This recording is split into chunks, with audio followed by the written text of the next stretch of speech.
Happy Tuesday. A couple of things to just update you on the top. As we've discussed previously in this room, the President and the administration are making the case directly to the country about the need to pass the rescue plan so we can finish the job and get $2,000 into the pockets of working families, so we can reopen schools safely, and so we can get economic relief to struggling Americans and communities. As part of that work, the President, the Vice President, and Treasury Secretary Yellen will meet this afternoon with business leaders to discuss the vital role that the American Rescue Plan will play in saving our economy and getting Americans back to work. Private sector leaders understand how important it is, and we've seen calls from across the political spectrum, from leading business groups to labor and progressive lawmakers, for Congress to act quickly in getting additional economic relief out the door. These calls have been echoed by leading experts and economists who have praised the plan, including top economic advisors to the last four presidents, both Democrat and Republican. And analysis after analysis has shown that the economic cost of inaction would be incredibly painful for the American people, something we saw last Friday with the latest month of weak job numbers. But they also know that we have a way to help workers and get our economy back by passing the rescue plan. So a couple of pieces of economic data you all may have seen. A CBO projection last week found that it would take the economy 4 years to bounce back and return to full employment without the rescue plan. Studies by the Brookings Institution and Moody's Analytics found that the economy could recover from the pandemic and return to full employment by the beginning of next year if the rescue plan is enacted. Moody's also found that passing the rescue plan would double economic growth, returning the economy to full employment a full year faster. A couple of other updates from our COVID team. You may have also seen this. Jeff Zients, the COVID coordinator, made a few announcements earlier this afternoon. Today, we announced the launch of our Federal Quality Health Centers, FQHC, vaccination program. Community health centers provide primary care services in underserved areas, reaching almost 30 million people. Under this new program, we will begin directly sending vaccine supply to community health centers, enabling them to vaccinate more of the people they serve, alongside other efforts like mobile health units and community vaccination centers.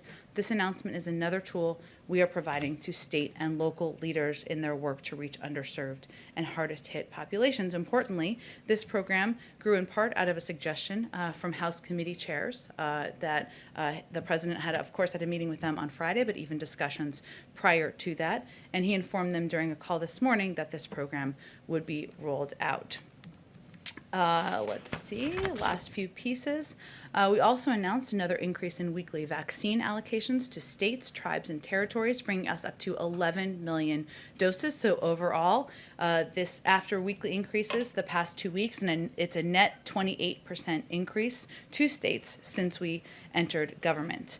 These announcements convey our steady drumbeat of progress and action by the federal government and our whole of government pandemic response. The President also will meet with members of the COVID response team in the Oval Office today to discuss their work and the next steps in shutting down the virus and getting American life back to normal. Last thing, I've noted a number of times, and some of you have asked about our progress and efforts on confirmations. We're pleased to see Dennis McDonough confirmed last night with 87 yes votes as the new Secretary of Veterans Affairs, and he, of course, is being sworn in today.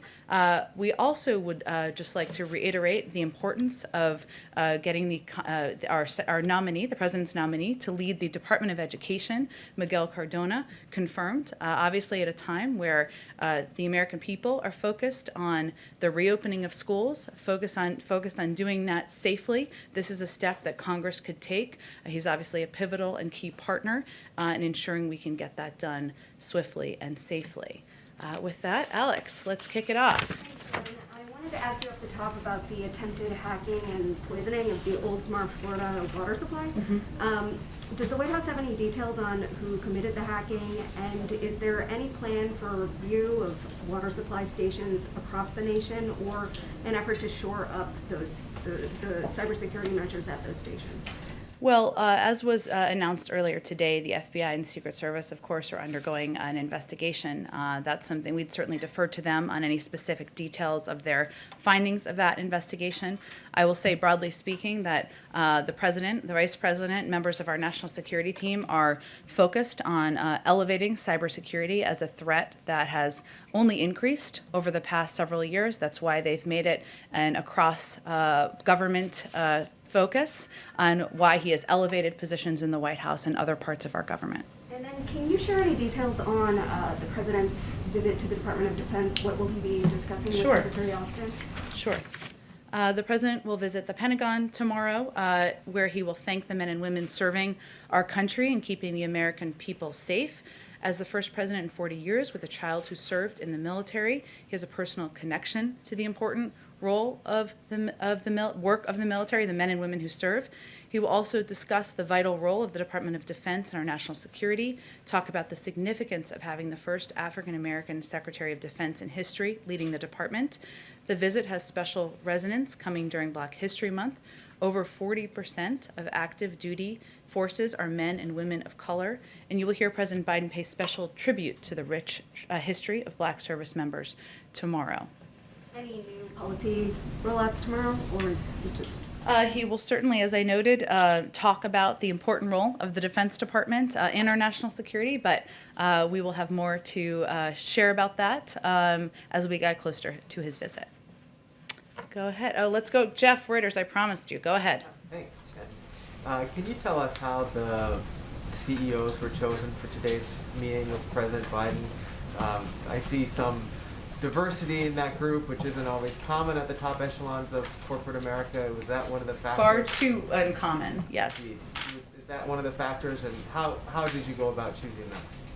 Well, first I would expect that this is the first of many engagements the president will have directly with leaders from the business community, and this was an opportunity to speak directly with some who are major employers in the country, some who are leading the Business Roundtable or other organizational kind of business groups where they speak to many business leaders across the country. So this was an opportunity to have a smaller meeting. It's only about half a dozen, as you know, and discussion about the American Rescue Plan, how it will impact workers and American families, and how they can work together to get people back on their feet.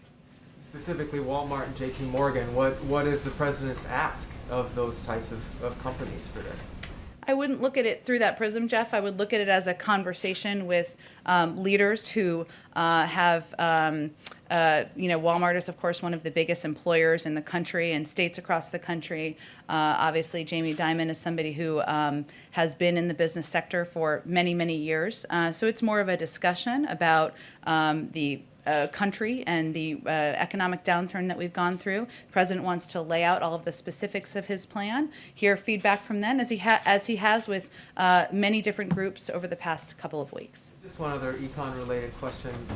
Did the White House ask OMB Director nominee Neera Tanden to apologize to Republicans in her testimony this morning, and how confident are you about that nomination now?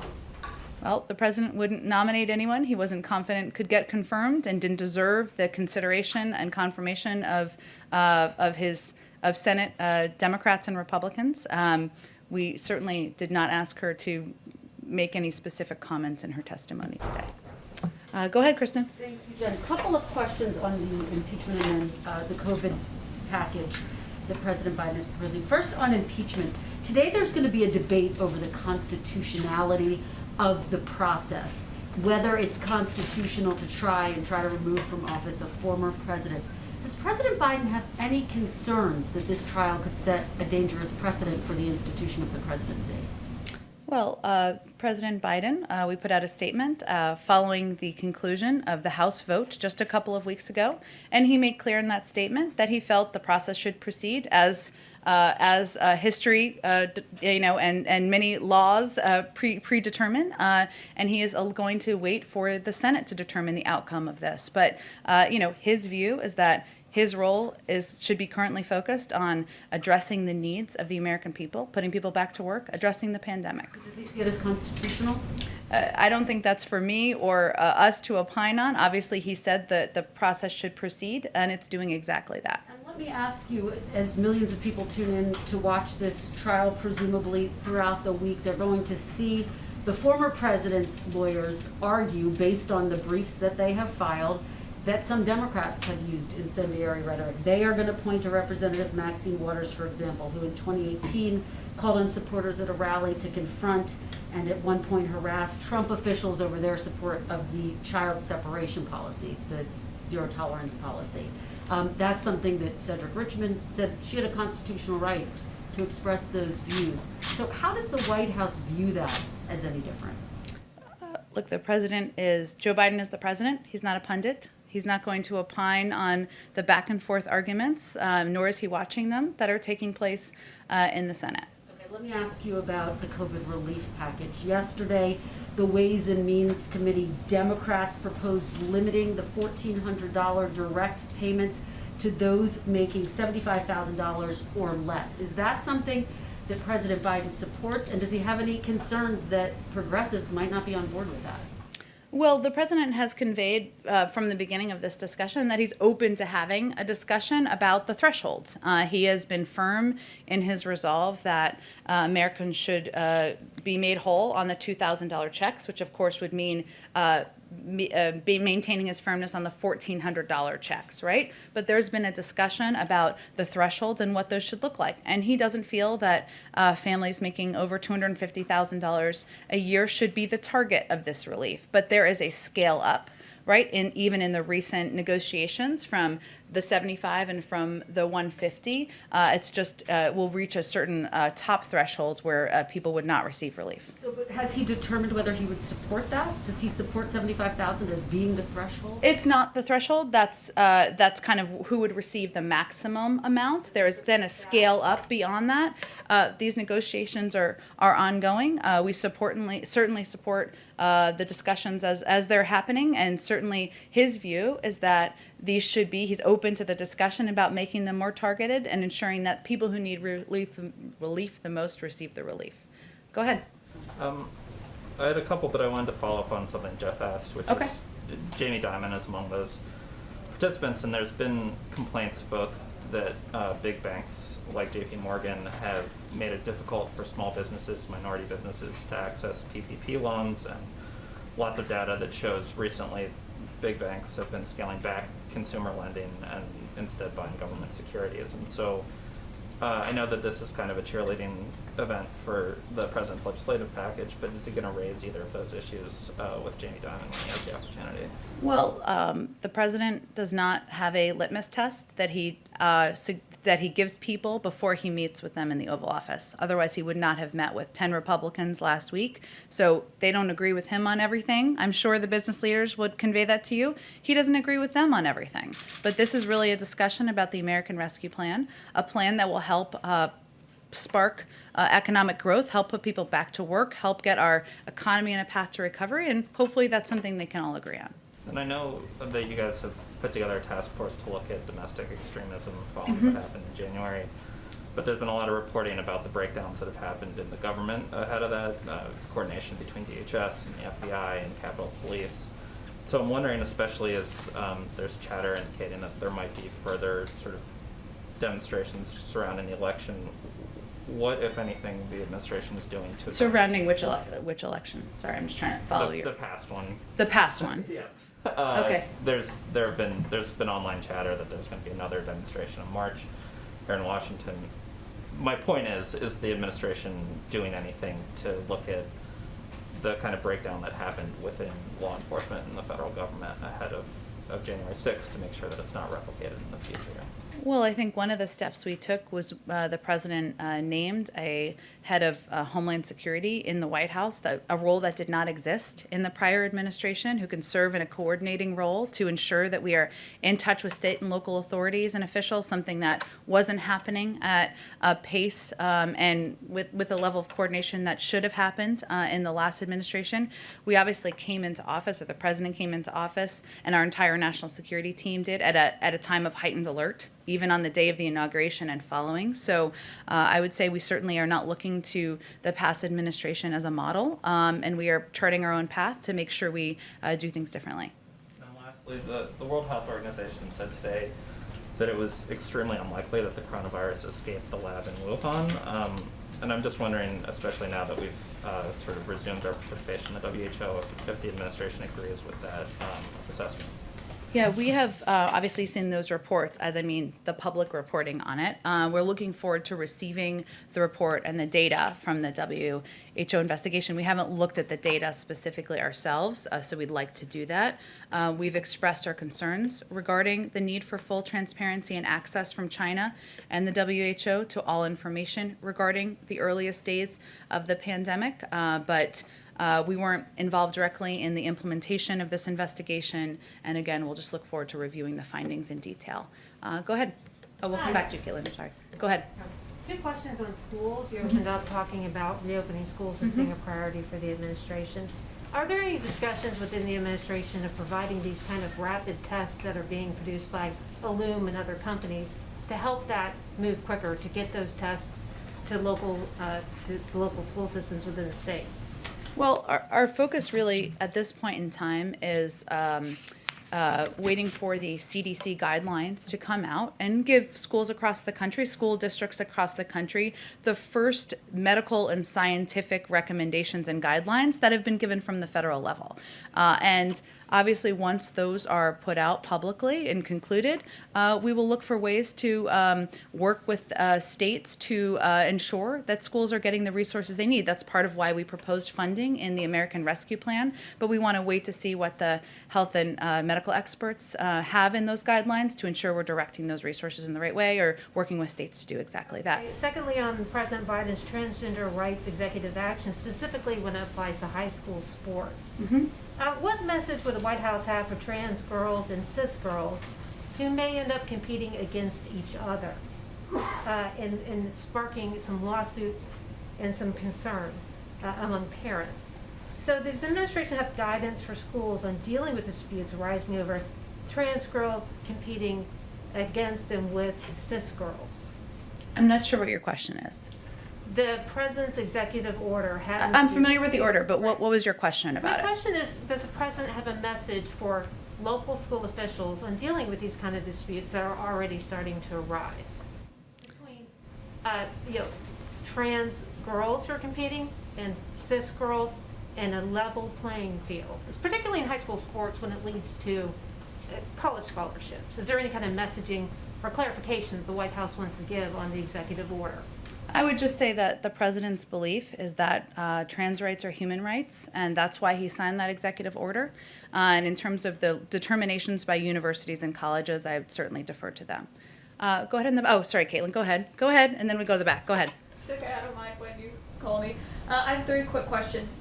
One on what Democrats have put forward with these stimulus checks. It's not changing the income cap. So instead of limiting it from the $75,000 to get the full $1,400, that's staying where it is. President Biden had said he was open to targeting that. So did he sign off on what the Democrats have now put forward? You mean where the cap stops or where the threshold stops at the top? The cap stops for the full $1,400. Right now it's $75,000 as opposed to $50,000 or what others like Joe Manchin had proposed. So did he sign off on the latest proposal from them yesterday? Well, his proposal was originally 75, right, and 150. And he's open to targeting, which it still will be targeted, because it's about the question of what the threshold goes up to, right? Because prior, in earlier proposals, it had a higher threshold where it went up to a higher income level for families where they would get some version of a check, not the $1,400, right, but a smaller version. So he's fine with not bringing down that cap at the $75,000 to a $50,000 like others. he supports that. Where the status of the negotiations is at this point, yes, of the $75,000. Okay, my second question is, we had the acting attorney general ask all of the Trump-appointed U.S. attorneys to resign from their post, with the exception of two, the one overseeing the beginnings of the Russia probe and the one overseeing Hunter Biden's tax probe. Can you comment on that?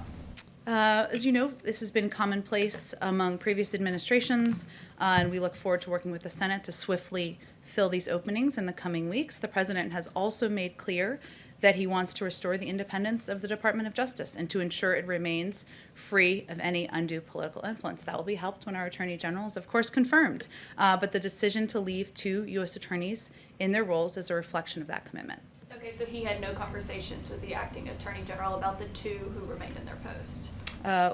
In what way? You mean who would leave? President Biden didn't have any did he have any conversations with the acting attorney general about leaving the U.S. attorney in Delaware and Connecticut in their post? These were decisions that were made in order to fulfill his promise of maintaining independence and ensuring that he sent that message in every action that was taken.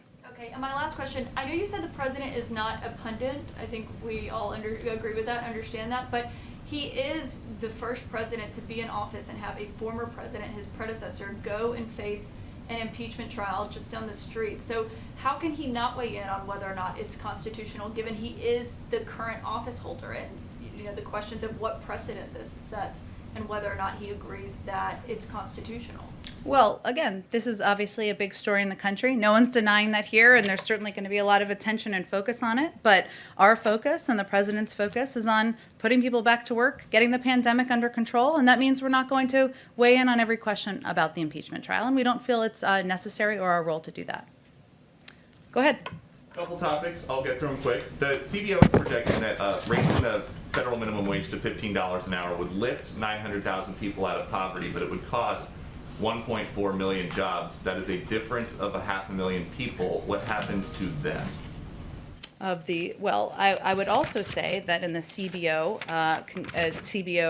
findings, I should say, that they've also concluded that 27 million American workers millions of low-wage workers, I should say, 27 million American workers would be able to would help get them out of poverty. So there's a huge impact of raising the minimum wage. That's why the president supports it. There are also many other economic studies that show that raising the minimum wage has minimal impact on employment. A study of U.S. state-level minimum wage changes over 4 decades found that the number of jobs remained essentially unchanged over the 5 years following the increase. So the president supports it because he believes that raising the minimum wage is something that American workers, American families deserve, and that lifting 27 million American workers out of poverty, reducing inequality, would be a very positive step for our country. And once there's an agreement, does President Biden support sending stimulus benefits to undocumented immigrants? Again, I don't. If somebody has a Social Security number, like a child or a spouse, then they would be eligible. But he supports sending benefits to people who are eligible as a part of his proposal. Okay. And then on transparency, I have a very specific question about Okay. Executive Order 13891. One of the president's executive orders on the first day revoked a policy that required federal agencies to post their guidance on a searchable database. There are questions now on Capitol Hill from some Republican senators about why that was revoked. And so now the question to you. Well, agencies have definitely not been told to take down databases or other public information. That would be inconsistent, which I think is why you're asking the question, with what the president has talked about, what the vice president talked about. We want agencies to use all the tools available to them to make public policies transparent and accessible. However, this executive order was revoked because it created unnecessary hurdles and cumbersome processes for agencies that wanted to get guidance out to the public. In some cases, it was resulting in the delay of information going out more publicly by a couple of weeks or even a couple of months. That's obviously not acceptable, and we want it to be more efficient than that. And one quick one on conflicts of interest and some reporting that's been done by our colleagues at other networks. The president's son-in-law, Dr. Howard Krein, was advising candidate Biden on COVID-19 response while he was investing in companies involved with the COVID-19 response through his company, Startup Health. Dr. Krein has been at the White House since the inauguration. Is he still advising the president on COVID-19 response? Well, Dr. Krein is his son-in-law. The Which is president. why there are questions about a potential conflict Well, of and I think interest. he was here because the president was inaugurated recently, which is understandable. The president has made clear that there will be an absolute wall between him and any businesses connected with his family members. And as he reiterated just last week, no family member is going to have an office in the White House or be involved in any government policymaking. That applies to his son-in-law and applies to every single member of his family. Just from a broad perspective, though, like the 30,000-foot view of this, candidate Biden was very concerned about the last president's potential conflicts of interest. At one point in 2019, he tweeted, hosting the G7 at Trump's hotel, a president should never be able to use the office for personal gain. So how is the White House going to guarantee to members of the public that nobody in the family is using the office for personal gain? We've put in place stringent policies in order to ensure that it is not being used for personal gain. There's not a single member of the family who is employed at the White House, will have an office in the White House, or will benefit financially. And those are strict ethics requirements that have been put in place and the president has approved. Go ahead. Thank you. Two questions, if I might. One, on the president's stimulus package, you've been arguing consistently that his goal of unity doesn't mean creating a one party, right? And you also point out that there are polls supporting what he's trying to get out there. But what is his bottom line for showing that he has really tried for unity? Would there be one Republican senator would be enough? Would 0 be enough? Like, would he be happy if no Republican senators support his bill? I guess that's what it boils down to. Well, the president is certainly hopeful that the process that's underway now, the markups that are happening in the House, the markups that will then proceed in the Senate, will provide an opportunity for Republicans, Democrats of all different political stripes, to put their ideas forward and have those ideas considered. At the end of the day, his view is that urgency is his first priority here, and that the American people, people who are concerned about getting food on the table, 1 in 7 American families, people who are worried about reopening schools and getting their kids back in the classroom, people worried about whether their grandmother and their cousin are going to get vaccines, that's where his priority is. So the question really is, if 74%, depending on the poll, of Americans, including the majority of Republicans in some polls, support this proposal, support the components of this proposal, then why aren't more Republicans supporting it? We certainly hope they will and welcome them to the table. Go ahead in the back. I did have one other small Sure. one, if you don't mind. This is literally a housekeeping question. Okay. People keep saying Literally housekeeping. housekeeping, Yeah, this is okay. actually housekeeping. Okay. You're probably going to say it's I'm very interested to hear what this is, You're but go probably ahead. going to say it's the airplane question of today, but I certainly am not. I've learned my lesson on that it's one. not the airplane, I promise you, but it's close to the ground. President Trump, former President Trump, he broke tradition by not having his predecessor have a portrait hanged up here. That, as far as I understand, that was something that was considered totally the normal thing to do. Will President Biden be inviting his predecessor to hang up a portrait somewhere? And will he get the Obamas back in to finally get their ceremony? I have no portrait revealings or portrait plans or portrait events to preview for you, but I have not been given any indication that we would break with tradition in that regard. Go ahead. Thank you, ma'am. This is distinctly not an impeachment question, but Okay. It can be an impeachment question. You can ask whatever you want. Go ahead. thank you. Does the president believe that former President Trump engaged in insurrection as described in Section 3 of the 14th Amendment? The president has put out multiple statements conveying that what the president did and his words and his actions were, and of course the events of January 6th, were a threat to our democracy. But he ran against him because he was concerned that former President Trump was unfit for office, in part because of his past history of invoking violence around the country. So President Trump is not here because former President Trump is not here because President Biden defeated him. More of the American people voted for him, and now his focus is on delivering on his promises to the American people. On an unrelated note, where does the president stand on an effort in California to recall Gavin Newsom?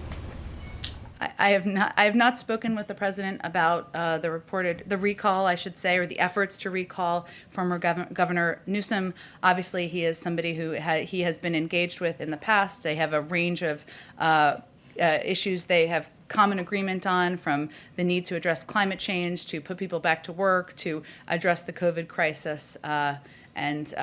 We remain closely engaged with him in his office. Go ahead. Thank you, ma'am. I've got a quick personnel question and then 2 follow-ups.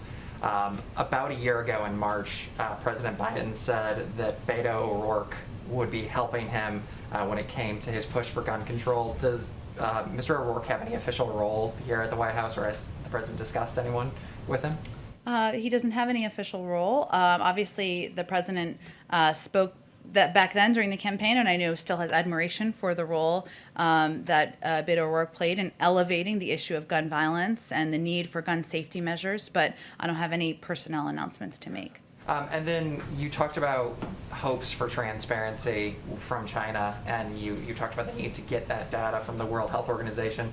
Earlier in the pandemic, April and May, there was a lot of criticism that the World Health Organization was praising China for its transparency at a moment when China certainly wasn't. Are there any type of reforms now that the United States has rejoined that President Biden would like to see from the World Health Organization? Well, one of the reasons, of course, that we want to take a look at the data ourselves is because we were not involved in the planning and implementation of the investigation. We also feel, of course, we rejoined the World Health Organization, but that it's imperative that we have our own team of experts on the ground in our embassy in Beijing and otherwise to make sure we have eyes and ears on the ground. But I don't have any more reforms or anything to announce for you at this point in time. And then back to the CBO report that Peter was asking a second ago. Yep.